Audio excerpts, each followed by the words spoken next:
You're listening to Good Morning Scotland with Hayley Miller and Gary Robertson. So the Scottish Government's economic plan for independence doesn't add up, according to the CBI. The business organisation says a yes vote will mean increased risk for key sectors of the Scottish economy, including defence, aerospace and higher education. Meanwhile, the pro-independence group Business for Scotland says the CBI has form on arguing against devolution and that their warnings are unfounded. Well, let's speak to the CBI's Director General, John Cridland, and also Gordon MacIntyre-Kemp, who is Chief Executive of Business for Scotland. Good morning to you both. Good morning. Let's just start, first of all, with your situation, John Cridland, and what you're saying in this report. What specifically do you have a problem with as regards the SNP and the Scottish Government's plans? So it's the unanswered questions on the economy, on jobs and on living standards that the Scottish voter hasn't yet received answers to. It's the Scottish voter's decision. The CBI only comments on the economics, but we don't think the economic case adds up.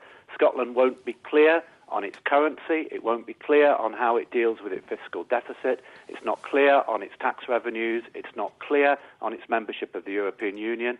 And Scottish and British business will be faced by different regulation, north and south of the border, on issues ranging from financial services to employment law over the years as the two countries naturally diverge with different parliaments, and that simply isn't good for business and jobs. I'll put those points to Gordon MacIntyre-Kemp in just a second, but as regards the certainty that you want from politicians, how much certainty do you have on those questions after the general election next year?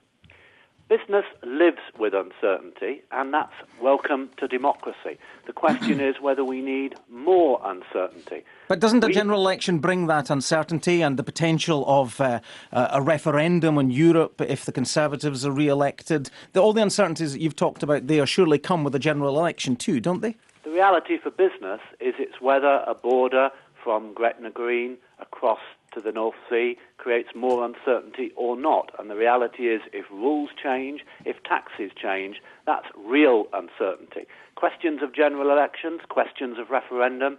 We don't know whether Britain's membership of the European Union is secure, whether there's an independent Scotland or not. We don't know whether Scotland will have the pound or not. These are real examples of uncertainty caused by the prospect of Scottish independence after the referendum. Well, Gordon MacIntyre-Kemp, how real do you believe those uncertainties are, and what effects do they have on business? Well, first of all, I think to put this into perspective, I've got a real sense of déjà vu here. The CBI told Scotland that devolution would be bad for business. They campaigned against devolution, and now they're saying the same in campaigning against independence. They were wrong then, they're wrong now.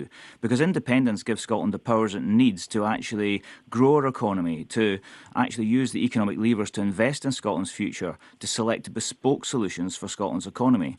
Uncertainty? Well, I think there's actually a great deal more certainty provided by the Scottish Government's white paper on independence than there is from anything we've heard from Better Together.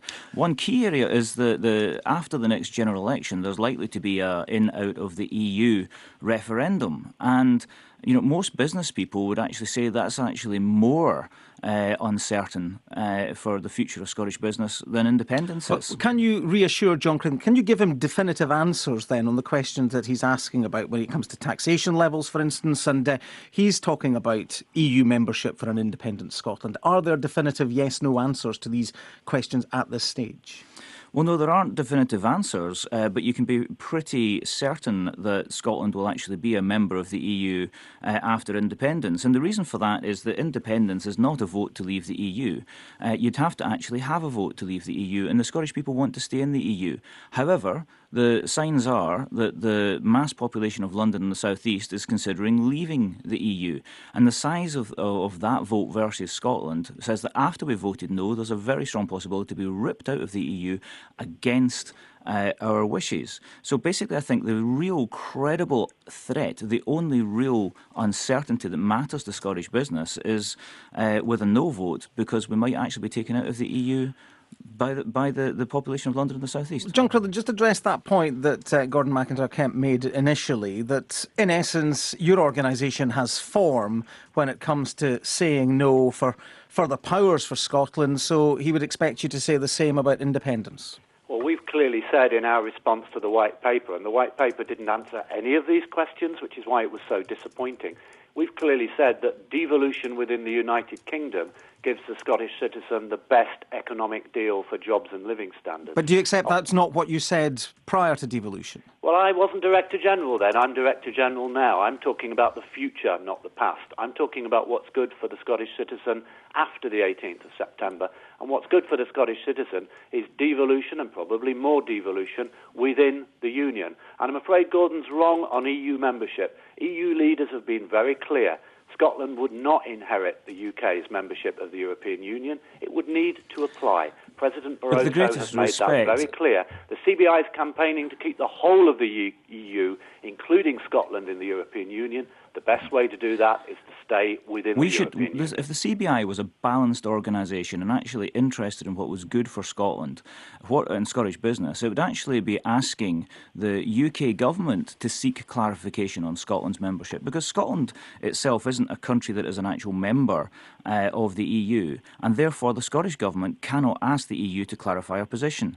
But the thing is that the UK government has said that they will not pre-negotiate, and as a result they've created uncertainty, and they've done this for political means. Now surely, I mean, the CBI has created a totally and utterly unbalanced report. It says that the figures don't add up, but actually what it considers in its report, because I've had a look at right the way through it, and it actually says, well, the cost, for instance, of air passenger duty would be £130 million, and therefore it says, well, that's an uncosted proposal, but it doesn't actually balance in the extra money, the extra revenues that we'd get from tourism and overnight stay income. Michael O'Leary, for instance, of Ryanair, said that overnight stays would double in 5 years if we cut air passenger duty, and that would bring in an extra £4.2 billion for Scotland's economy. So they're talking about the costs of independence, but they're actually completely and utterly ignoring the benefits of independence, and that's not representative of their membership's views either. Well, to that end, John Cridland, in the main, when we have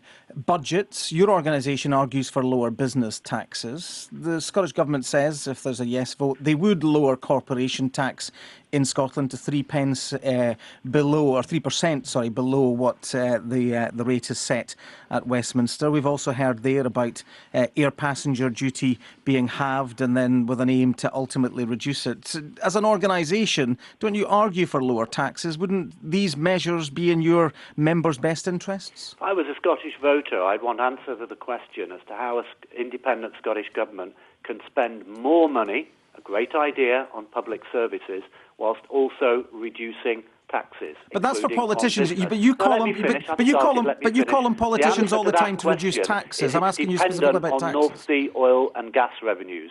Much more dependent as an independent country than it is as part of the UK, and North Sea oil and gas revenues are incredibly volatile. They've varied from 6 billion to 12 billion over the last few years. But would you welcome tax reductions, John Cridland? While taxing less is a difficult question to answer. Would you welcome tax reductions?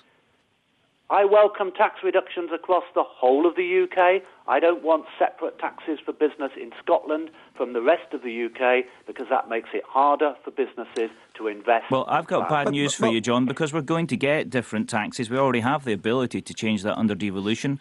We have the Scotland Act 2012 was bringing in extra taxation powers. It's already on the statute book, so are you against that? But we need to deal with the point that John Cridland has made there about lower taxation and higher spending. This has been questioned before as regards the white paper and plans for the future. We know that the Centre for Public Policy for the region said that deficits would remain high as a result of falling oil revenues in an independent Scotland, suggesting that actually by 2018-19, with the UK Treasury intending to be running a budget surplus, the figure suggests Scotland would have a £5 billion deficit. That does not allow you to cut taxes as well, does it? Well, there are several scenarios, and one of the scenarios is that oil revenues will fall more than they have right now. That is the lowest possible outcome for Scotland. If you actually use the Office of Budget Responsibilities figures, then yes, you could paint a difficult picture for Scotland.